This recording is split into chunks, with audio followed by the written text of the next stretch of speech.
So,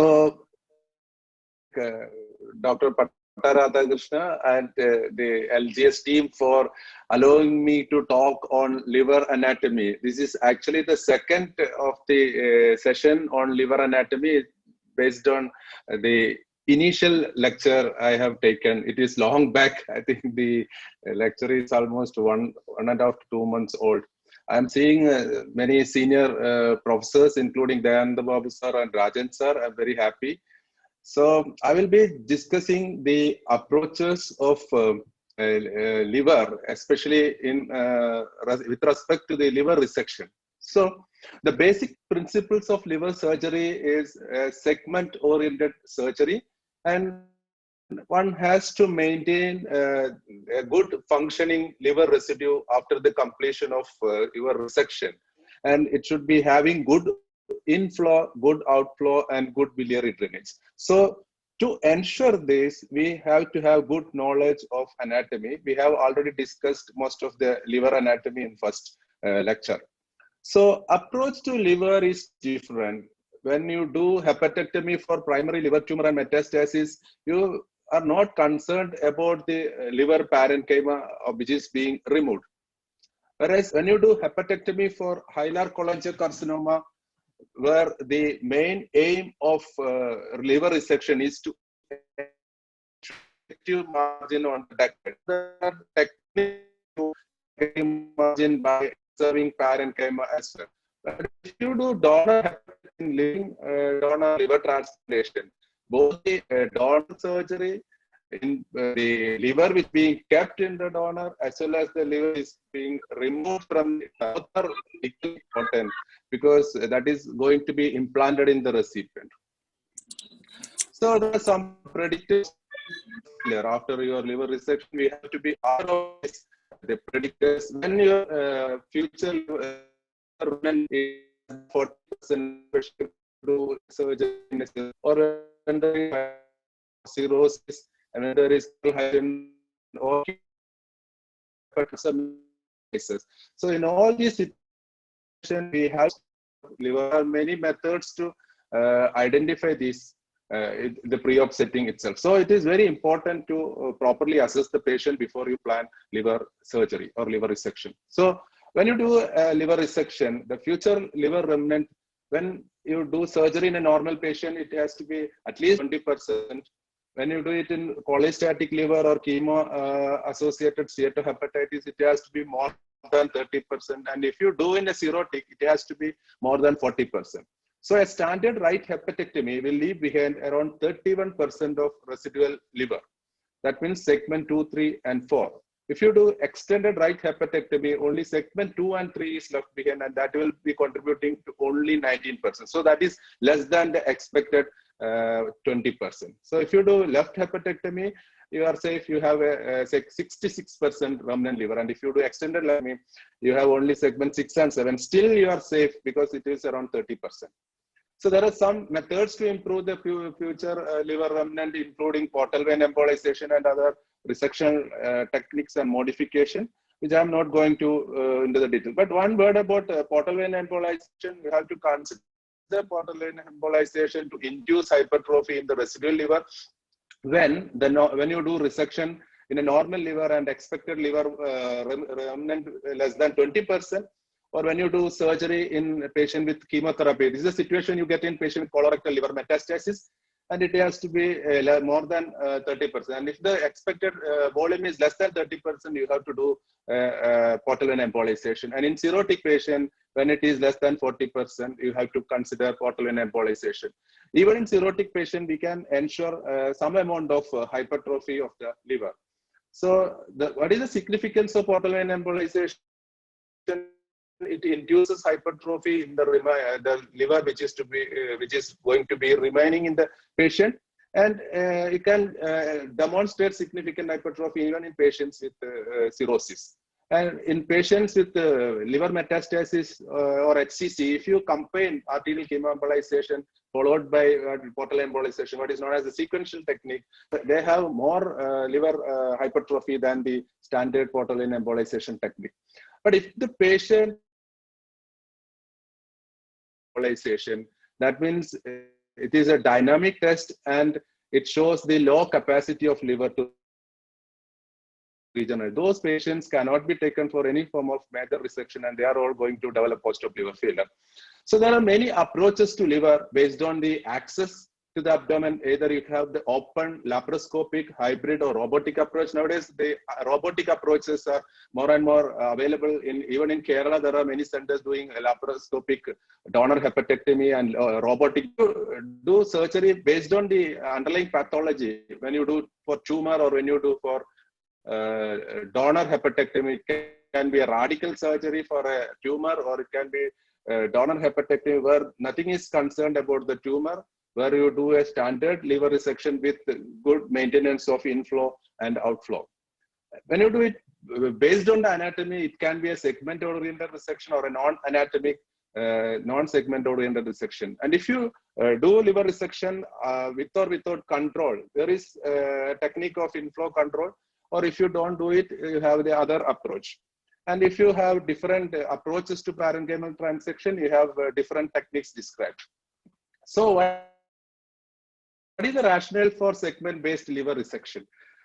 When you see the anatomy of liver, the anatomical boundaries of individual liver segments are relatively avascular, which is not crossed by the large portal pedicles. And when you do surgery based on the segment orientation, it avoids leaving behind of devitalized parenchyma, because the vascular pedicles are not ligated. And it avoids the risk of infection and biliary fistula. And by proper pre-op planning, one can guarantee adequate resection margin. That is the situation in some of the patients with cirrhosis, where there is a large tumor. When you do surgery, you may have to remove the large amount of parenchyma if you don't know the tumor margin, and patient may go in for post-op liver failure. So you can preserve maximum non-tumorous parenchyma if you go by the what is called the anatomic resection or the segment-oriented resection. In patient with HCC, it has got a good oncologic rationale, because the HCC grows in a set pattern where the tumor usually starts in a segment of liver, then it infiltrates the vessels and forms satellite nodules, and it is confined to the same segment. If you remove the entire segment, there is less chance of recurrence in early HCC. But there is no clear difference in outcome between the two techniques if you do surgery for a metastatic tumors. And non-anatomic resections are preferred when the tumor is situated at the border of several segments, where if you do an anatomical resection, you may have to compromise many liver segments, especially a tumor in the middle of the liver. Sometimes you may have to do non-anatomic resection. And when the tumor is very small and situated peripherally in the liver, especially in a cirrhotic patient, a non-anatomic resection is preferred. Either an arch-shaped or a box-shaped resection is the one which is usually done. But the risk is when you do a resection in the middle of the liver, and when you do a non-anatomic resection, in the deeper plane, you may compromise the margins. So the segment-based resection is facilitated by the currently available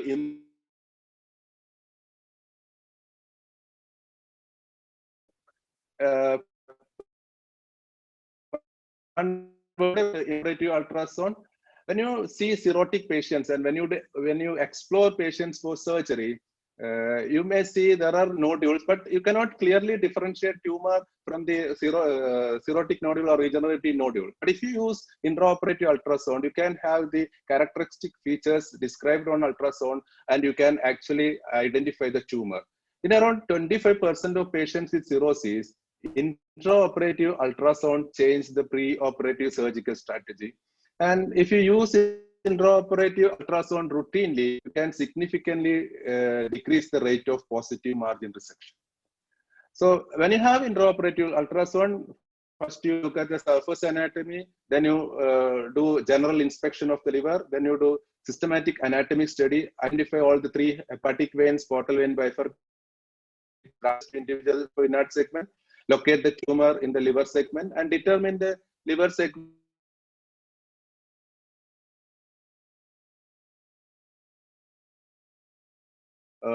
learn or plan liver resection. I have already described or discussed the segmental anatomy in detail in the last lecture, but I will just briefly go through the segment-oriented resection.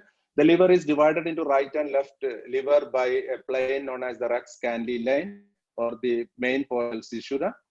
And it runs from the middle of the GB fossa to the left of IVC, and it makes an angle of 75 degrees towards the left. And middle hepatic vein is almost always seen inside this main portal fissura, either wholly or partly. The right fissure is actually divides the right lobe into the right anterior and posterior sector. It contains the right hepatic vein, and there is no surface marking for the right fissure. So you have to identify the right fissure by either your intraparenchymal technique or by use of the intraoperative ultrasound. So the left fissure, if you do liver resection on the left side, there is some change happening in the segmental nomenclature, because when Koiner described the segment, he actually described left medial section, including the segment 2, segment 3, and 4. And segment 2 is a left lateral section. But it has been changed by the Brisbane terminology, where they use the umbilical fissure, where it contains the portal vein instead of the hepatic vein as the margin between the lateral section and the medial section. So in the left fissure is actually situated in the left lobe of liver. It is a point between the dorsal 1/3 and ventral 2/3 of the left margin of the liver. And it is between the segment 2 and 3, and it continues with the fissure for ligamentum venosum, and it contains the left hepatic vein. Actually, in the umbilical fissure, it contains the umbilical fissure vein. So the liver segment is numbered 1 to 8 in clockwise direction when you look from above, and it is the anti-clockwise direction when you look from the visceral surface. So the segment 3 is actually above, and segment 2 is below when you look from the visceral surface. So the CT scan is taken with some reference point to clearly identify the segmental distribution of the tumor. The first reference point is at the confluence of hepatic vein, where you have the segment 2 and 4 on the left side and segment 8 and 7 on the right side.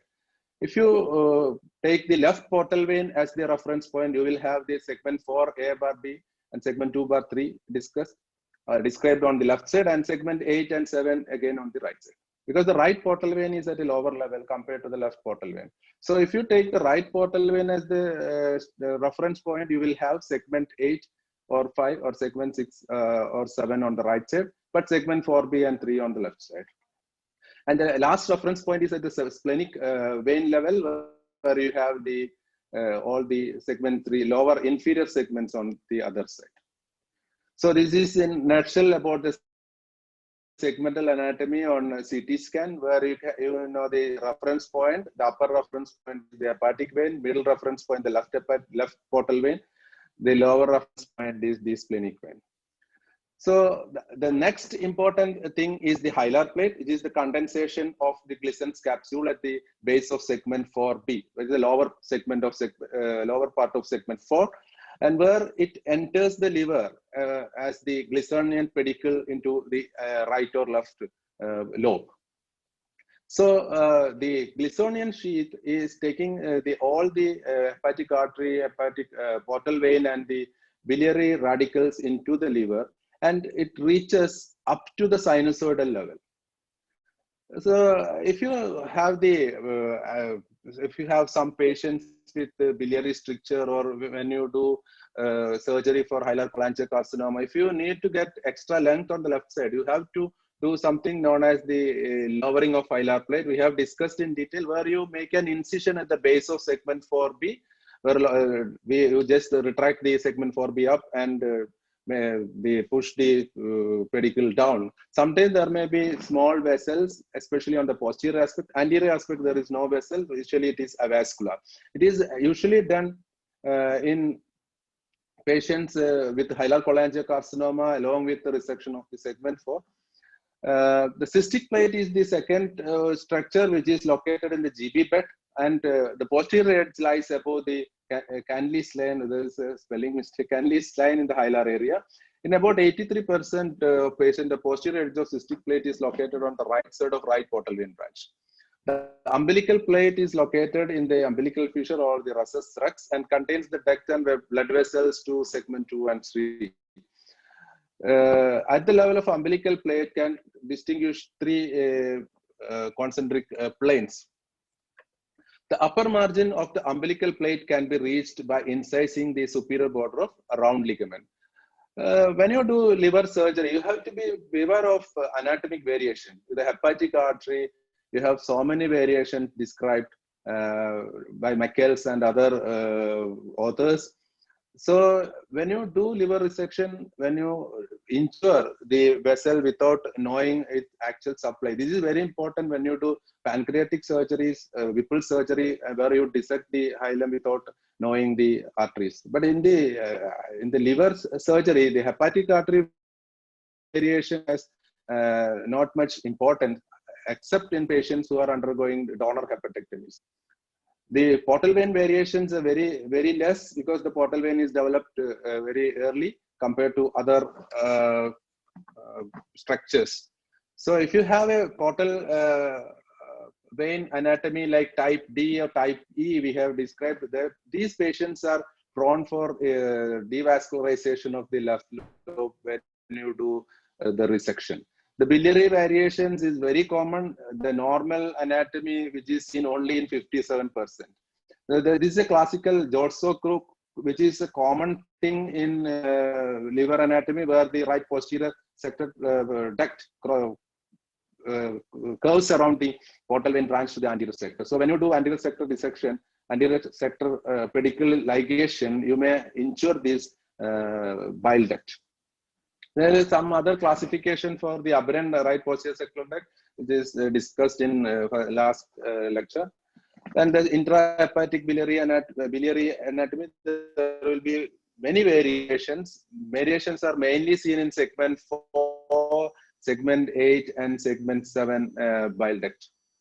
So the next important thing is the Glissonian sheath. I already mentioned the Glissonian sheath is actually the sheath which encircles the hepatic artery, portal vein, and bile duct, where the portal vein is loosely adherent, but hepatic artery and bile duct are closely adherent.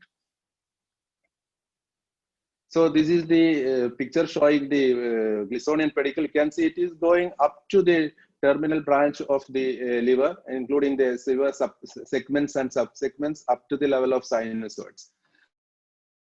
So it's a connective tissue surrounding the hillock structures, and it encloses the portal vein, hepatic artery, and bile duct.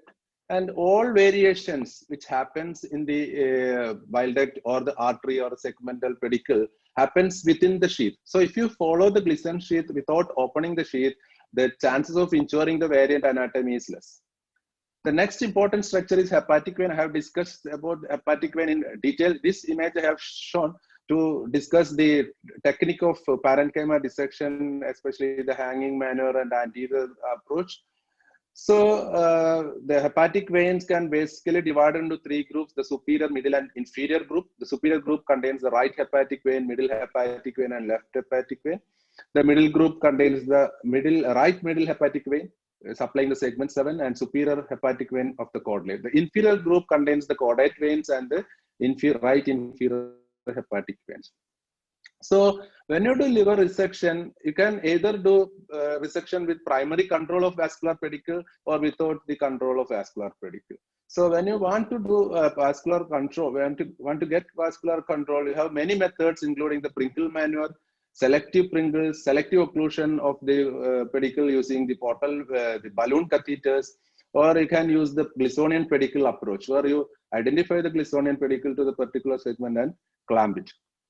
So this is a very important paper published by Hogarth. This is actually done in patients with liver trauma, especially in the war victims, where he identified the pedicle, the liver pedicle at the hepatoduodenal ligament, and clamping of the hepatoduodenal ligament actually improved or decreased the blood loss during liver resection, especially in liver trauma. It controlled the bleeding of patients with liver trauma. So the Pringle maneuver is used by most of the surgeons when you have difficult situations, expecting bleeding during parenchymal transection and all. So the tolerance to inflow occlusion depends upon the nature of the liver. If the liver is normal, a continuous inflow occlusion of up to 60 minutes will be tolerated, but cirrhotic liver cannot tolerate more than 30 minutes. There is something known as ischemic preconditioning, where you use 10 minutes of clamping and 10 minutes of release and then continued clamping for the next few minutes. That is not tolerated by cirrhotic liver. And intermittent clamping, you can have up to more than 90 minutes for a normal liver, but up to 60 minutes for. So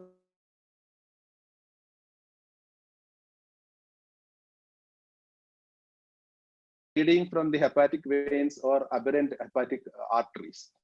So the inflow occlusion has the decreasing the CVP, because if you don't decrease the CVP, it will be backflow from the liver, because there is decreased pressure in the sinusoid. So the hepatic veins actually produce more bleeding. So any inflow occlusion has to be combined with the decreased central venous pressure. So total vascular exclusion is described by Heaney in 1970, where you clamp the hepatic inflow as well as supra and infrahepatic IVC. Extensive dissection of the IVC and mobilization of IVC. But prolonged total vascular exclusion can lead to renal injury, splanchnic congestion, systemic hemodynamic instability changes. But you may have to consider total vascular exclusion when you do surgery on a large tumor which infiltrates the hepatic confluence at the upper part.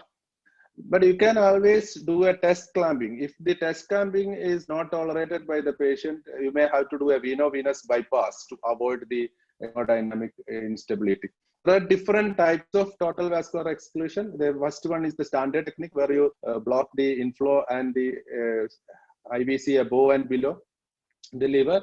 The second is total vascular exclusion preserving the caval flow, where you don't clamp the IVC, only clamp the hepatic vein. The third technique is total vascular exclusion with in situ hypothermic perfusion, where you, just like the donor, you just infuse the perfusing liquid into the inflow. And the next thing is called the total vascular exclusion by preserving caval inflow and portocaval shunt. Instead of occluding the portal vein, they just do a portocaval shunt. And last technique is known as the anticitum resection, liver resection, which is described by Pichelmeyer, where they clamp the hepatic vein above and below, and the liver is mobilized and taken forward, where you can access the posterior aspect of liver and remove the tumor under vision. So when you do liver resection, the vessel control in liver surgery can be either the intrafacial approach or extrafacial approach. I will discuss in detail. And the hepatic vein can be controlled either intraparenchymally or extraparenchymally. There are many incisions described for liver. I'm not going to detail the Mercedes-Benz incision, the classical Macucci incision, and the incision which we follow is called the Rio Branco incision, where it is called the modified Macucci incision, where you make a midline incision and which is taken into the right side extension transversely. So it gives a very good exposure to all the liver resections and all upper abdominal surgery, including Whipple, pancreatic resections, Frey's, etc. The approaches to Glissonian sheath can be divided into intrafacial approach, extrafacial approach, and transvisceral approach. The intrafacial approach is the classical technique followed by most of the English-speaking countries, where they separate the individual component of the liver hilum and ligate it. Extrafacial approach is actually the sheath, all sheath of portal pedicle is enclosed, dissected directly, and there is no dissection inside the facial sheath. And there is another technique called the transvisceral approach. So all these are possible because of this Linux capsule. I have discussed about Linux capsule, which is the capsule which covering the entire liver surface, which extends into the liver along the Glissonian pedicle. Actually, Glissonian capsule is seen only at the liver hilum. Glissonian sheath is seen only at the liver hilum, but Lennox capsule covers the entire liver. And it extends into the hepatic parenchyma surrounding the Glissonian pedicle and the plate system of liver. And there exists some gap between the Lennox capsule and Glissonian pedicle. And these are the area where we can isolate the pedicle from the liver parenchyma without injury to the parenchyma. So this is the Lennox capsule. You can see the orange line which starts and covers the entire liver, including the bare area of liver, and it extends into the liver parenchyma. It surrounds the hepatic vein, and there are some gray areas described. These are the area where you can separate the pedicle, the Glissonian sheath from the parenchyma. There is a natural gap between Lennox capsule and the adjacent tissue. This is an important anatomic landmark in the upper part where you can expose the hepatic vein by going through this plane. You can mobilize the liver by going through this plane. And when you do the hanging manner, which I'm going to discuss later, this particular space is utilized. So intrafacial approach is described by Lothar Jacob and Roberts. These are vascular and biliary structures of the portal trinity are dissected at the hilum, just below the hilum.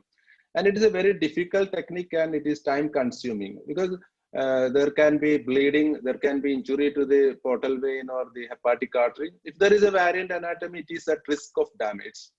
So if you have a cholangiogram, it may be of help. But if there is no cholangiogram, if you do intrafacial approach, sometimes you can damage the biliary anatomy, and you can have biliary complications in the post-op. And the parenchyma, there will be ischemic line, and the parenchyma is transected along the ischemic line. And hepatic veins are mobilized and ligated extrahepatically. That is the intrafacial approach. The extrafacial approach is described by Takasaki and Galperin, where the whole sheath of pedicle is dissected directly, and it is applied either for the right or left hepatectomy. There are many modifications described for these techniques, which I will come later. And it's a tunneling technique by making small incision on the parenchyma. And if you introduce the finger to dissect the pedicle, there can be bleeding, especially from the caudate veins. And there is another technique described by Lasote, that is the suprahilar control of the right sheath. The transfissural approach, you can have two types. One is the anterior intrahepatic approach, and there is the posterior intrahepatic approach. Actually, the anterior intrahepatic approach is described by Coynard and popularized by Toom.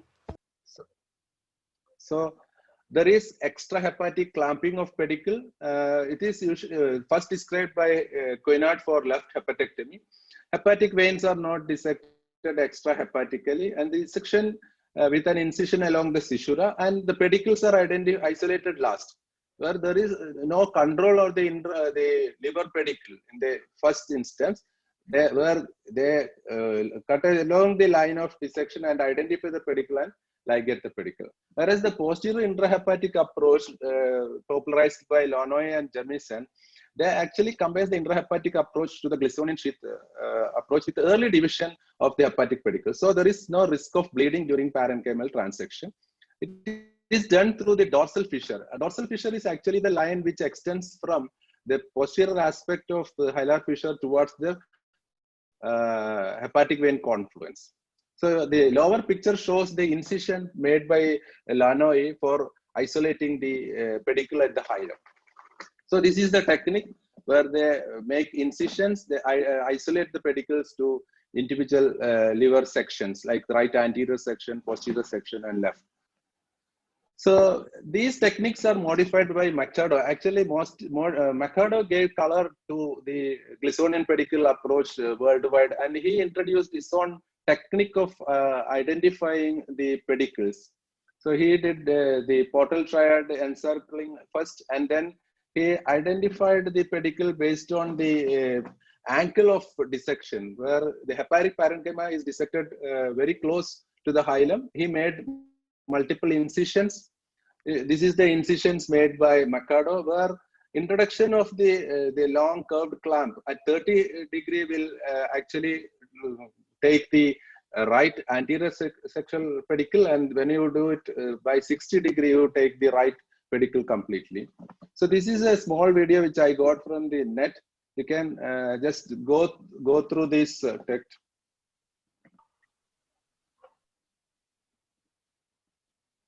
This is a technique of dissection where you ligate the small vessels in the hilum so that when you do it for cirrhotic patients, it is very important to avoid bleeding because there can be some collaterals in the area and you can have very messy surgery. So here you make a dissection along the relatively avascular plane and identify the.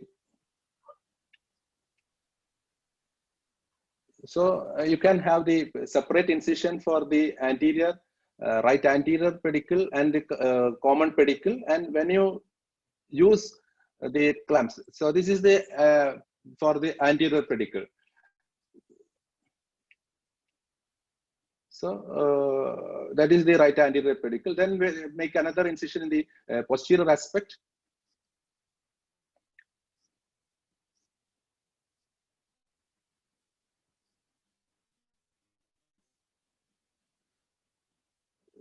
So if you use the clamp through the incision, which is the 60-degree angle, you will actually take the main pedicle to the right side.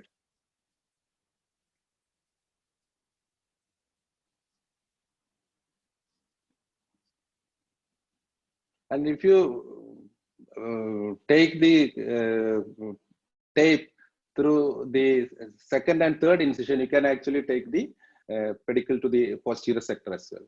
So you can have the Glissonian pedicle approach even for subsegmentectomy, but in subsegmentectomy, you have to make Pringle maneuver first. You have to transect the margin of liver, margin of the segment, identify the pedicle and ligate the pedicle. So the Glissonian pedicle approach is a very safe and a vascular technique for doing liver resection. So when you do liver resection based on the extrahepatic Glissonian pedicle, there are 6 gates described based on the Linux capsule gap and the Glissonian pedicle gap. So the gate 1 is actually the caudal end of Arandius plate. Gate 2 is the junction between round ligament, the ligament teres and the umbilical plate. Gate 3 is the right edge of Glissonian pedicle root at the umbilical. Gate 4 is the left edge of posterior extremity of cystic plate. Gate 5 is the bifurcation of right main pedicle, and gate 6 is the space between posterior Glisson pedicle and G1C. So these are the gates described. You can see the gate on the left side, 1, 2, 3, and 4. They have described on the left side up to gate 3, where these are the area where the Glissonian pedicle is loosely attached to the liver parenchyma, where you can easily dissect it. So this the same thing is employed in the laparoscopic liver resection by Mercado, where he described the individual points for dissecting the pedicle to individual segments. So this is the intraoperative picture of the laparoscopic liver resection, where you can see point A, B, and C. When you take tape through point A and B, you can have the anterior pedicle on the right side. When you take between B and C, the posterior pedicle, and when it is between A and C, the right pedicle. Like that, you can actually identify and clamp all the pedicles to the subsequent liver segment, and you can do liver resection. So this is the description of Glissonian pedicle approach by laparoscopic technique. You know the individual pedicle based on the surface marking. So it is very easy to do liver resection because Glissonian pedicle approach actually improved the technique of laparoscopic as well as the open liver resections. So this is the ischemic zone produced by ligation of the individual pedicle based on these points by Mercado. So this is another video, which is a lap donor hepatectomy video based on the Glissonian pedicle approach. You can go through these videos. It's not done by me anyway. This is by Japan. He has done this surgery, and where he is doing the same Glissonian pedicle approach which we mentioned in the open technique, where he identifies the suprahilar space, then introduces the long clamp, and posteriorly he takes the it comes through the posterior in a vascular vein. He has actually ligated the G1C, that is the right-sided caudate veins, to avoid bleeding during the transection. Then the pedicle is taken. Then he transected the liver along the ischemic line. This is actually a donor hepatectomy where the liver transection is done by NCL or harmonics.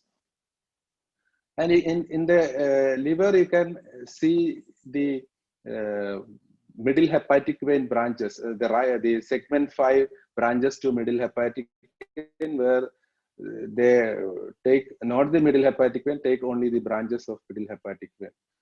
So the next is the same approach laparoscopically on the left side, where you can see the dissection at the hilar base of the umbilical fissure. Arrangeous ligament has to be cut first. Then the plane is created at the space where there is a gap between the Linux capsule and the Glissonian pedicle, and introduce the instrument. You can see the cut edge of the Glissonian, the arrangeous plane, which is held by the forceps. And now the clamp has encircled the pedicle to the left lateral section.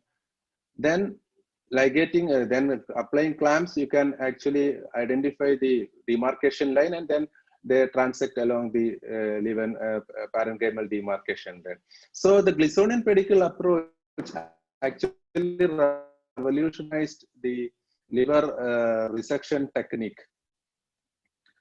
So what is the conventional approach to liver resection? It is first mobilize the liver, do inflow occlusion, do ligation of the hepatic vein, do parenchymal transection, and remove the specimen. But these are the ligaments which you have to cut for mobilizing the liver: falciform ligament, coronary ligament, then lesser omentum. Then there are some named ligaments. The arrangeous ligament, which is an important landmark when you do Glissonian pedicle, because it actually attaches to the caudal end of the umbilical fissure. Where if you ligate or excise it, you can get an extra length for the venous confluence. So the Makuchi's ligament is another important structure when you do liver resection, because in 50% of patients, this ligament actually contains a hepatic parenchyma, and you have to do some sort of vascular control, either staplers or ligature, before you divide this ligament. Otherwise, there can be bleeding. So if you do ligation of Makuchi's ligament, you can get good access to the hepatic vein and IVC below the diaphragm. The technique of parenchyma dissection ranges between the Cayley clamp and bipolar technique, the water jet dissector, ultrasonic dissector, ultrasound cutting and coagulation, the harmonic scalpel, where you use high frequency current, whereas in the ultrasonic dissection, you use the CUSA, where the frequency is low. You can use dissecting sealer and RF probe. So what is the disadvantage of the conventional approach? If you mobilize and turn the liver to the other side, there is some risk of rupture, especially when you do surgery for a large liver tumor. There can be bleeding from avulsion of hepatic vein or caval branches, and a patient can have hemodynamic instability when you do it for a cirrhotic patient by compressing of the IVC, or even the compressing on the left pedicle or the opposite pedicle actually damages the graft or the residual liver. It is very important in patients with cirrhosis, because when you clamp when you produce some form of occlusion to the remnant liver, patient can have problem in the post-op. They may develop post-operative liver failure. So to avoid this, the anterior approach is described by Ozawa. It is actually considered as a no-touch technique, where they don't mobilize the liver at all. They first do primary hilar control without mobilization of right lobe. Then what they do the parenchymal transection. Then finally they ligate the hepatic veins and the mobilization before removal of the tumor. So if you do by the surgery by the anterior approach, there is reduced the risk of bacterial translocation, because you won't compress the liver, especially when you do it for infectious condition or other intraabdominal lapses, chronic abscesses. And in patients with liver tumors, it actually decreases the chance of tumor dissemination. So the some prospective randomized control trial published by Stefan's group way back in 2004. They have shown that there is a definite improvement in outcome when you do the anterior approach compared to the conventional approach. So they have shown very good outcome in patients who underwent surgery by the anterior approach method, especially in the early stage tumors. But there is a disadvantage because we don't mobilize the liver, and when you do parenchymal transection, if there is a major bleed in the depth of the parenchymal transection plane, it's very difficult to control. Patient can have massive bleeding and sometimes patient can succumb. One of the most important predictor of post-op outcome in liver surgery is the amount of blood loss during liver transection, parenchymal transection, or the resection. So if you have major bleeding, that can adversely affect the outcome. So to avoid the injury of the deeper veins like the IVC and the hepatic vein, there is a hanging maneuver which is described by Belgetti. So liver hanging maneuver is a technique of passing a tab in the retrohepatic vascular space, and it actually facilitates the anterior approach. You can use it for any type of hepatectomy, and a success rate of 90% is described for HCC and colorectal metastasis. But if there is a previous liver surgery which attempts at in the plane, in the retrohepatic plane, you can have a problem in hanging maneuver. So, you know the anatomy of IVC. So the left anterolateral part of retrohepatic IVC receives the caudate process vein in the middle portion and right side. So there are some veins which drains directly into the IVC in the retrohepatic portion. So there is a plane in the 10 o'clock, 11 o'clock position, which is relatively avascular, where there is no risk of vein, a small vein or the short hepatic vein. You can tunnel it and take a tape in that avascular plane, and you can hang the liver. So this is the technique described, where you know the plane of the middle hepatic vein and the right hepatic vein, that avascular plane. They created, they opened the space, and finally the hepatic, the branches, the hepatic vein going to the IVC is ligated. So this is the space which I was mentioning. In the pre-op CT imaging, you can have the asterisk actually shows the space which is used for hanging maneuver. So if there is no space, you cannot consider it for a hanging maneuver. So this is the technique where they introduced originally they introduced the tape, but they have changed to nasogastric tube. And most of the transplant surgeons use this hanging maneuver routinely. So the technique is to make a tunnel in the avascular plane, the retrohepatic area between the IVC and the liver. This is actually requiring more technically more demanding, because if you are not in the correct vein, you can actually damage the IVC or the short hepatic vein, and you can have bleeding. So the advantage of liver hanging maneuver, it makes anterior approach very easy and safe.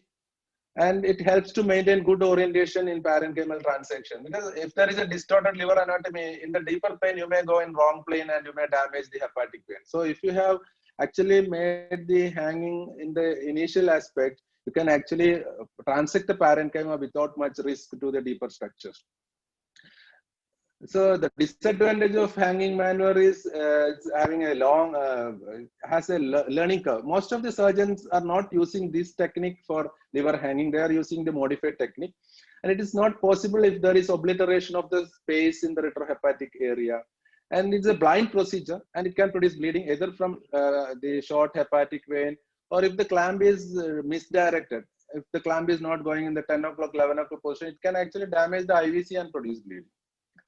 So the technical evolutions in liver hanging maneuver, there is a guided dissection technique introduced by Kokudo, where he used intraoperative ultrasound or endoscope or laparoscopic guidance for introducing the tape. May use the bimanner or bifinger dissection technique. Instead of using the instrument, use the fingers for dissecting the plane. And there is an up to down technique. It's in an oblique axis from above down. In the classical technique, we take it from below up. They changed into nasogastric tube instead of the tape, and they started ligating either the caudate vein or started resecting the caudate process itself to avoid bleeding. And there is a technique described by Chen that is known as the double hanging method, where he actually introduced the tape not through the space between the right hepatic vein and the middle hepatic vein. Actually, he took the tape between the IVC and the right hepatic vein. So it is relatively easy, and what he described is it is the true avascular plane. So what he did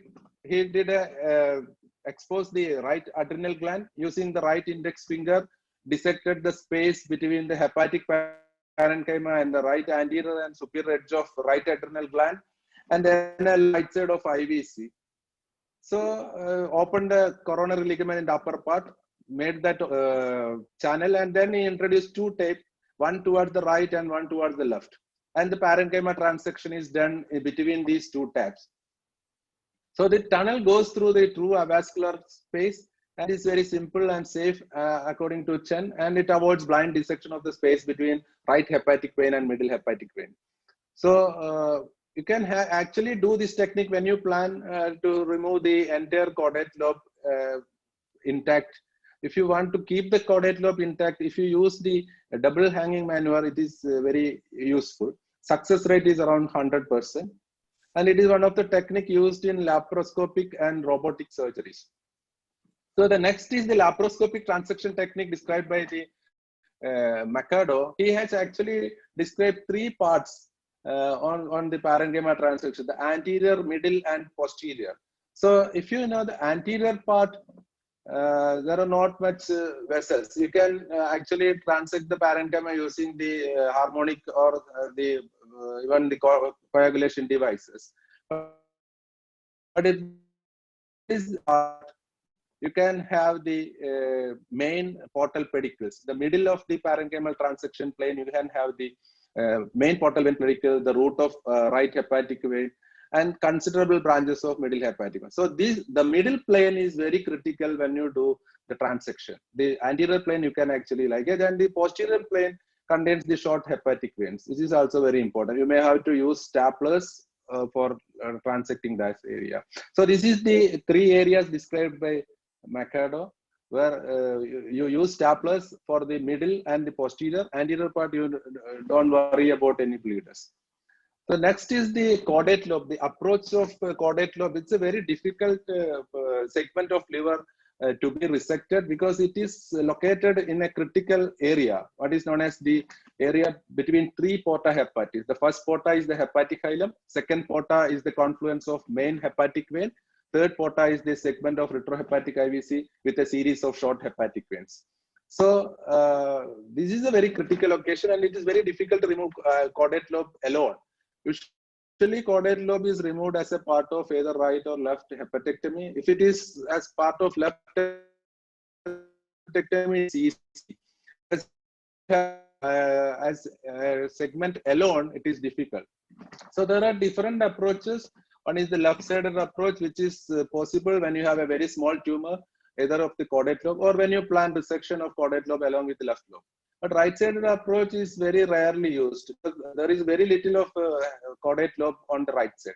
Most of the time we use either the bilateral approach, or rarely if the tumor is large. When the caudate lobe tumor is more than 6 centimeters, it may actually gain venous drainage into the confluence of middle and left hepatic. Otherwise, the caudate veins are all directly going to the IVC. So there is a risk of major bleeding when you do surgery for larger tumors. So there is an approach called the anterior hepatic transection approach for the where you have the splitting of the liver, removal of the caudate lobe, and then suturing of both the lobe together.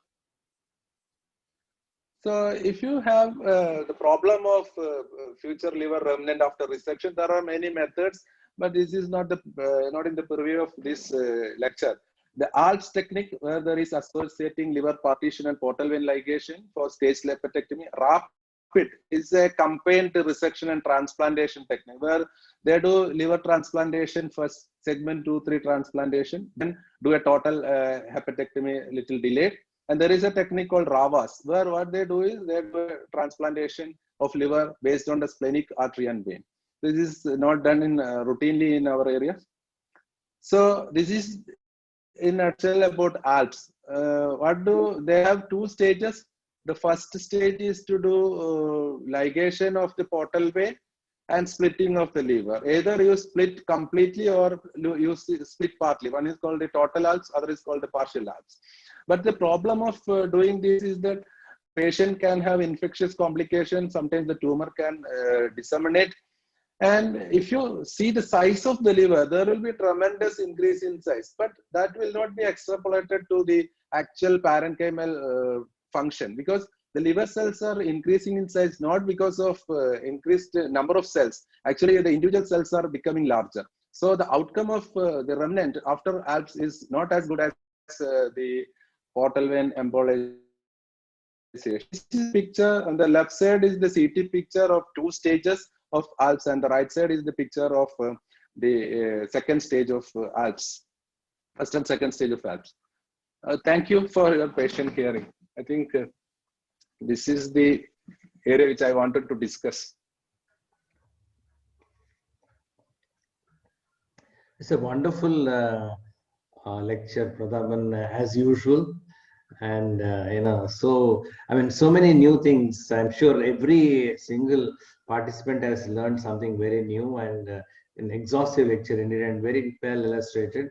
Now, Saurabh Singla, you have a question to ask? Yes, sir. Sir, good evening, sir. Sir, hello, sir. Sir, excellent lecture, sir. It was worth, like, you can say anything. Sir, it was well presented also. So I have one question, sir. For a biliary anatomy, which classification do you use? Is it Coinard, or do we use a like Huang or a Ukabuz or Koi, sir? Which biliary anatomy classification should we follow? No, the transplant surgeons use liver anatomy different, and the GA surgeons in the previous era used the anatomy differently. But the standard textbook still follows the biliary anatomy, their variant anatomy, which I discussed. This is the one which most of the textbook describes. So this is actually the major description. Yeah. This is available in Healy's original textbook. So this is actually the Coinards, but the transplant people everywhere follows the Choi, that thing, that MRCP. Choi technique, choice, because they use intraoperative cholangiogram routinely, and they identify all the variant anatomy, and they can discuss and describe all the variations. Some of the variations most of us has not seen so far, but if you are in the transplant setting, you are likely to see all these variant anatomy, because you are doing routine MRCP for all patients or potential liver donors. Okay. Okay, sir. Okay, sir. From a MCH exam point of view, we should know only this type. This because if you say type A, this is type A. Okay, it's not the choice classification. This is the standard classification by the Coinard group. Okay, sir. Thank you so much, sir. Thank you so much. So, any other comment or a question? Yeah, Dr. Patta, this is Dr. Ramakrishnan from Cancer Institute. Can I ask a question? Yes, sure, by all means. Ramakrishnan, actually, we badly wanted you here in Learning General Surgery. I tried contacted you, but I think you're a very busy person. So he is my MBBS classmate. Oh, really? Robin is actually, a good friend and classmate of mine. I called a couple of times. He wanted gastric cancer and advanced gastric cancer, etc. But I hope someday you'll talk to us, Ramakrishnan. Sure. Yeah, I'm so happy to hear Prathapan delivering this wonderful lecture.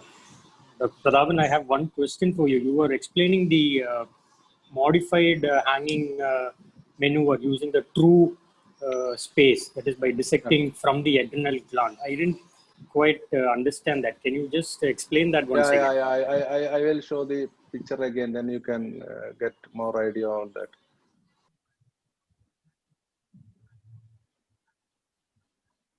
So this is the double hanging maneuver which I was mentioning. So in Velgetti's technique, what they did, they dissected the plane between the right and middle hepatic vein. Okay. Or middle and left hepatic vein. Okay. I will just discuss. So they have created a plane in the middle between the middle hepatic vein and the right hepatic vein in the hanging maneuver. But the technique described by Cheng, he has done it differently. Actually, what he did, he went through the outside of the IVC. Actually, when you do liver resection, the adrenal gland, adrenal veins, etc. are ligated, and in that plane only he dissected and reached the right hepatic vein and introduced the tape.